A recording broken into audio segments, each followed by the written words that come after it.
Army officers were seen patrolling the streets of Colombo this morning. Tri-Forces personnel were stationed at entry points to the capital.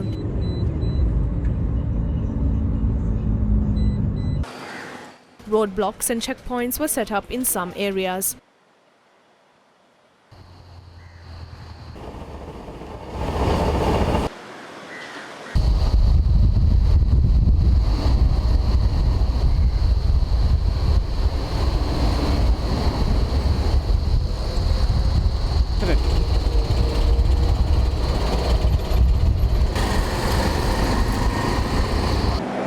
Our correspondents reported that military personnel were seen inspecting vehicles in the suburbs of the capital.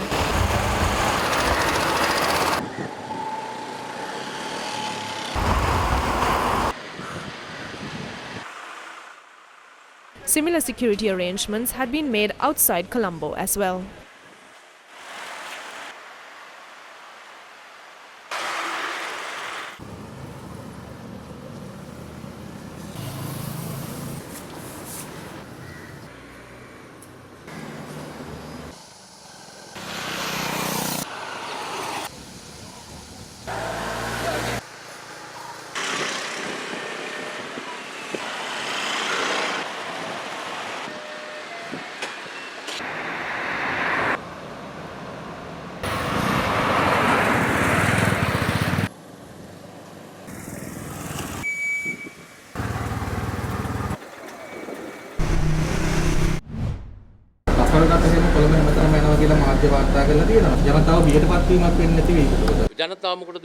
Why should the people be afraid? There is no need for them to be afraid of the army if they don't do anything wrong. If they are doing something wrong, then they have to be afraid. When there is a curfew in the country, we are requesting the people to remain in their homes. Only workers in essential sectors have been permitted to travel. Therefore, a person who is at home doesn't have to be afraid of army officers who patrol the streets if they're not doing anything wrong.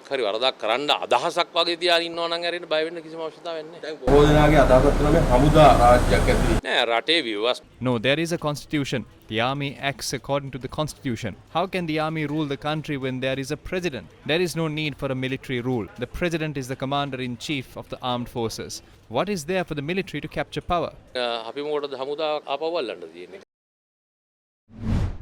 The US has expressed concern over the deployment of the military in Sri Lanka. Well, we're concerned by the deployment of the military. We stress that peaceful protesters should never be subject to violence or intimidation, whether that's on the part of a military force or a civilian unit. More broadly, we're deeply concerned by reports of escalating violence in Sri Lanka over the past few days. We condemn, as I said before, violence against peaceful protesters. We call for a full investigation, arrest, and prosecution of anyone instigating and involved in acts of violence. We are, as I said before, also closely monitoring the deployment of troops, something that is of concern to us, and we're also closely following political developments in the situation on the ground in Sri Lanka after the resignation of the Prime Minister. We urge the government and political leaders to work quickly to ensure public safety and work together to identify and implement solutions to achieve long-term economic and political stability in Sri Lanka. The government must address the Sri Lankan people's discontent over the economic crisis, including power, food, and medicine shortages, as well as their concerns about the political future of their country.